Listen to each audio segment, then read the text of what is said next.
La regla de Sam, un indicador de recesiones económicas, se activaba el día lunes. Este indicador nunca se ha equivocado. Y para el que no lo conozca, brevemente lo explico. Se hace un promedio de los últimos 3 meses en la cuestión del porcentaje de desempleo y se divide entre el desempleo más bajo que se ha existido en los últimos 12 meses. Si la división te genera 0.5 o más, hay una recesión económica. Si no genera 0.5, entonces no hay recesión. Y bueno, se activó el día lunes. Por primera vez desde el 2020, donde hubo una recesión, se estaba volviendo a activar. Fue un caos completo. Terminaron los bancos o los bancos centrales ya avisando que iban a tener que volver a imprimir. Bueno, di todo un gran discurso, di toda una introducción de qué es lo que estaba pasando. Esto era el desempleo en Estados Unidos, se estaba disparando. Estábamos viendo cómo, pues sí, Estados Unidos se desacelera. Ya de hecho aquí en México también lo vimos a través del crecimiento. En México nos desaceleramos y parte de esta caída en el crecimiento se debió a que Estados Unidos dejaba de consumir y ya se confirmaron los datos de aquel lado del gabacho. Se desaceleraba Estados Unidos a 4.3. Bueno, hasta ahí, ahorita seguimos viendo y nos pasamos al lado mexicano. Vamos a hablar primero de esta semana bastante caótica. De esta semana que, pues sí, como vimos, fue yo creo que la peor semana. Le dijeron que en el mínimo el mercado de Japón, creo que aquí lo puse, no lo puse, el mercado de Japón tuvo la peor caída de toda la historia registrada. Uh-huh.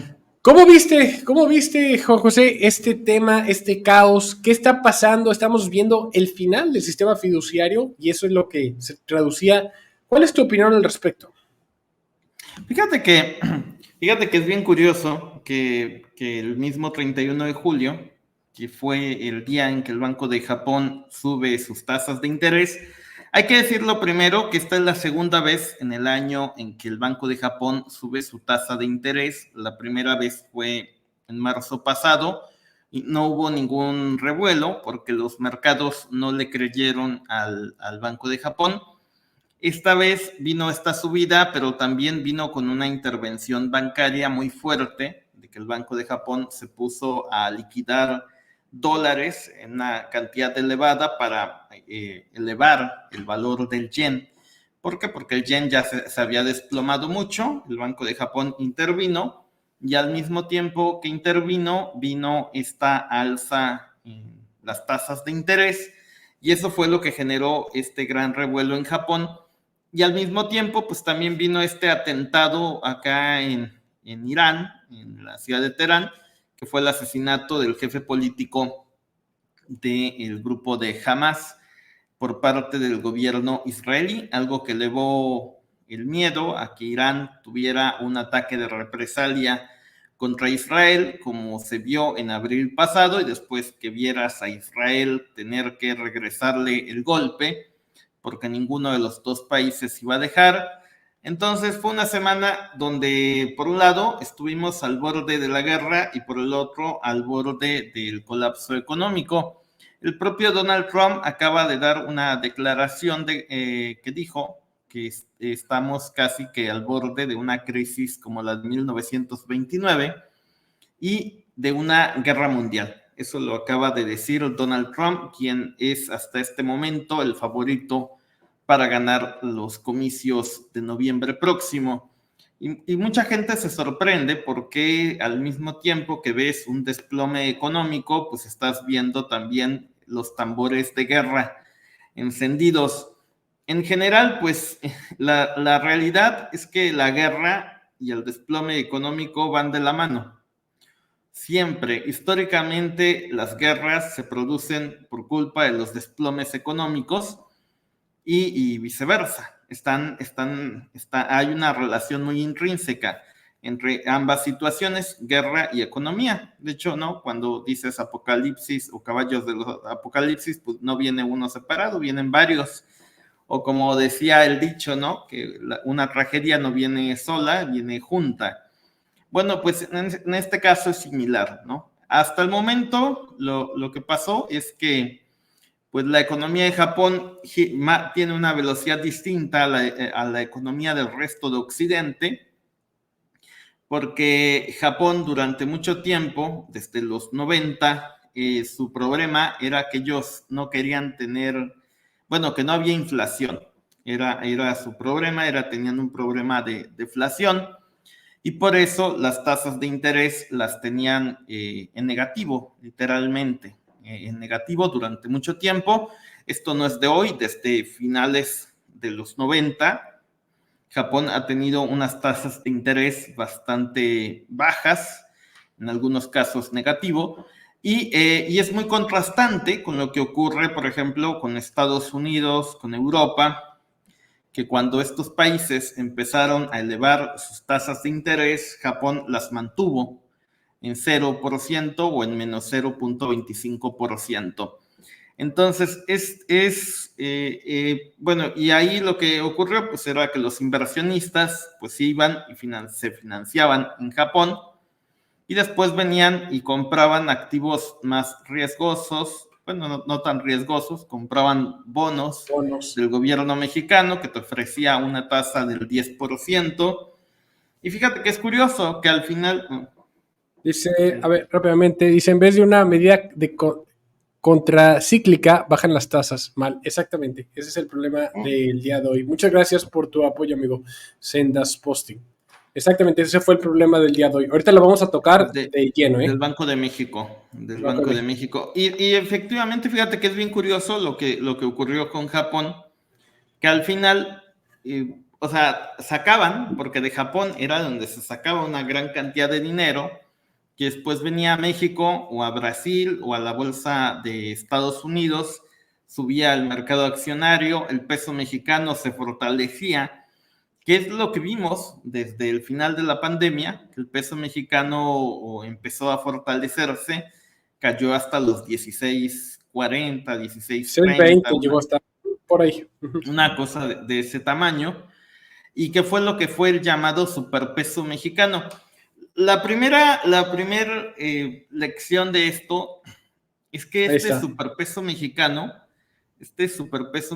que prácticamente fue desde el final de la pandemia, bueno, desde la época de la pandemia, sube bastante, en la época del 2020, creo que subió hasta 25, 26, una cosa 25. Así, y después empieza una caída brutal en el tipo de cambio de México. Y lo más sorprendente es que eso se debió a pues al llamado carry trade que se financió a través de Japón. Ahora, este carry trade, lo que asusta a los inversionistas es que llega a su final, pero también está pues esta venta, o sea, esta necesidad de Japón que ya no quiso permitir que el yen se les devaluara tanto. Porque es bien curioso, conforme el peso mexicano se fortalecía, el yen se devaluaba. Y ahí lo sorprendente es que pues nuestro tipo de cambio no depende de la balanza de pagos, sino más bien depende de toda esta especulación financiera por parte de gente con bastante dinero, porque no van y piden 100 pesos a Japón, piden unas cantidades enormes de dinero. Y uno de los que iba a Japón a pedir dinero y es ahorita de los más ricos, tiene 277 mil millones de dólares, es Warren Buffett. Fíjate nada más que curioso. O sea, no, es que no iba cualquier persona. Iba no. Ajá. Los que tienen bancos. Y fíjate que es bien curioso, porque ahora cuando uno habla de Argentina, del tipo de cambio, de que dices, oye, Milei, que por qué se le sigue devaluando el peso argentino, y que allá para evitar la devaluación del peso argentino, pues Milei los puso a reducir gastos y una austeridad brutal. Pues aquí en México te das cuenta que realmente el tipo de cambio depende más de la voluntad de estos grandes capitales. O sea, esto es algo que hay que entender. O sea, cuando estos capitales te quieren acabar con la moneda, te la acaban. Y cuando quieren fortalecer una moneda, como fue el caso del peso mexicano, la fortalecieron. Que eso tuvo implicaciones políticas, ¿no? Por ejemplo, cuando fue la crisis del 94, que también el Banco de México operó en nuestra contra, pues se vino una crisis brutal, ¿no? Y al final fue el fin del sistema priista. Ahora, este superpeso mexicano es uno de los factores que explica mucho de los resultados electorales de junio pasado, donde el oficialismo se impuso en México, pero es curioso que todo esto tenga que ver más con los grandes capitales y que tenga que ver con Japón, que al final, pues Japón ya dijo, yo ya no aguanto, yo ya no puedo tener el yen tan devaluado. La gente, los japoneses se empezaron a quejar, que yo creo que eso es lo que hay que ver, lo que está ocurriendo ahí en Japón. Viene un cambio de gente que se va a jubilar en masa a partir de los próximos años. No solo en Japón, viene lo que es en Estados Unidos igual, pero ahí en Japón hay un fondo de pensiones multimillonario con una cantidad grande, de la cual la mitad se invierte en activos extranjeros y que conforme aumenten sus jubilados en Japón, gran parte de ese dinero se va a tener que repatriar pues para sostener las jubilaciones. Y mucho de ese dinero, por ejemplo, está en bonos del Tesoro de Estados Unidos, está en acciones. ¿Por qué? Porque Japón, ese dinero, esos ahorros, como ellos ofrecían tasas de interés negativa, pues mucho del dinero de Japón se vino a invertir acá en Occidente y ahora es como que el gran cambio, ¿no? Uh-huh. Bueno, mira, yo aquí también pongo un poquito de mi cuchara en torno al qué pasó con el yen japonés. El yen japonés, lo que sucede es que estaba en una, como tú dices, estaba en una caída muy fuerte. O sea, todo empieza porque el yen japonés estaba en una caída fuerte, brutalmente a la baja. Estaba, decimos aquí en el mundo de las criptomonedas, en el mundo del Bitcoin, que estaba yéndose hacia el cero. O sea, el yen japonés estaba yendo al cero contra el dólar. Y no había otro culpable más que el mismo Banco Central. O sea, ¿por qué? Porque ellos bajaron la tasa de interés al 0%. Lo que sucede, y por lo cual dicen que hubo deflación, es que en 1990 Japón entró en recesión económica. Y al momento, en el instante en que entran en recesión, el banco japonés, en vez de permitir que la recesión tomara su curso, se hiciera la purga, las malas inversiones desaparecieran, renaciera, se reseteara el sistema financiero, no lo dejaron. Y empezaron a imprimir yenes. Empezaron a imprimir yenes con la idea de que podían salvar a la economía a través de la inflación. Y pues claro que sí. O sea, el PIB, fíjate, el Producto Interno Bruto, es una ilusión bastante absurda porque es fácil manipularlo. Es muy fácil manipularlo a la alza. Yo lo he explicado. Si te compras una coca de 10 pesos y el día de mañana te sube la inflación a un 50% y ahora la compras en 15 pesos, el PIB va a haber crecido un 50%. Pero eso es lo que diría la lectura del PIB. Pero en la realidad hubo una devaluación del 50%. Y eso es lo que le pasó a Japón.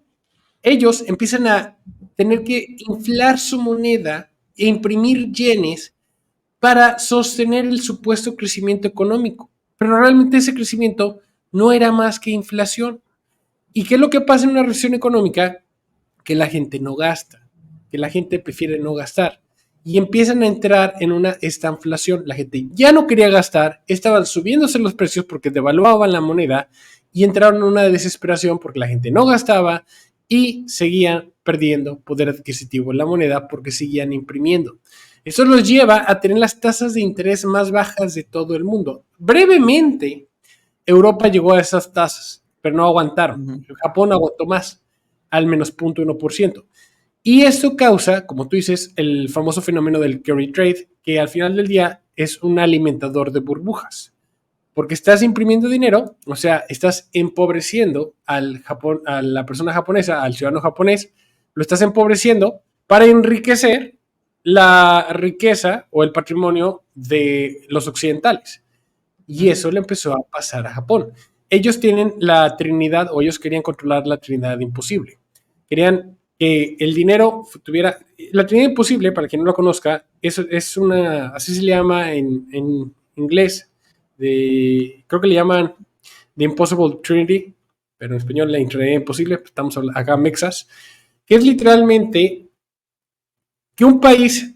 Hay tres cosas que un país que funciona en un sistema financiero y que un país no puede controlar las tres. Puede controlar dos, pero si intenta controlar las tres, se quiebra todo.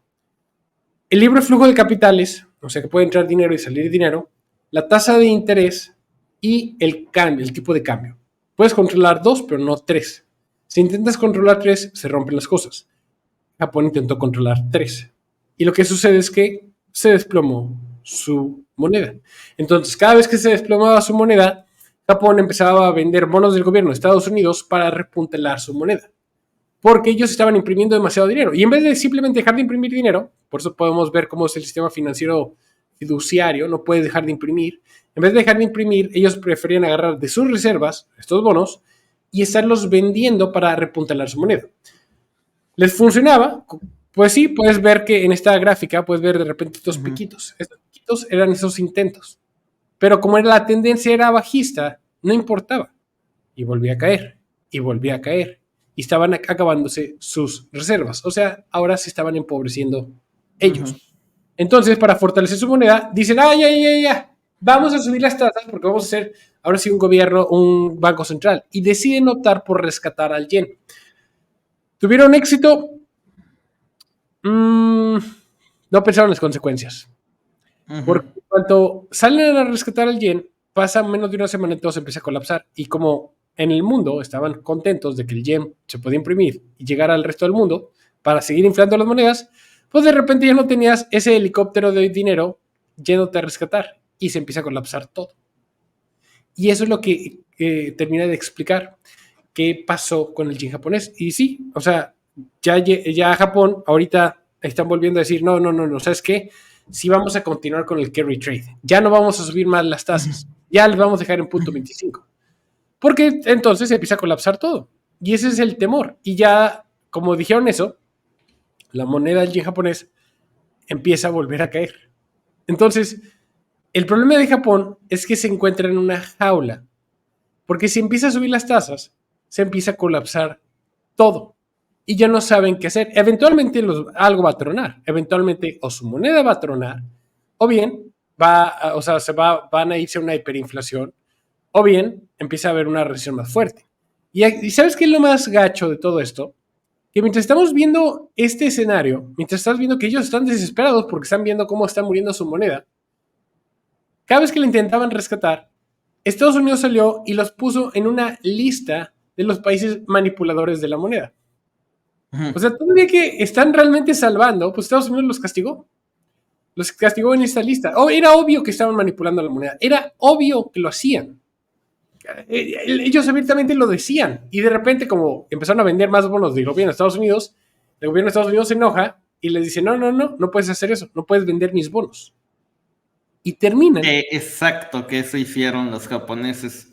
Pues fíjate que es bien curioso, porque ahí te metes en el tema de la deuda. Primero, la deuda de Japón es muy elevada y por eso 300%. necesitaba estas tasas al 0%. Es el país más endeudado en términos relativos.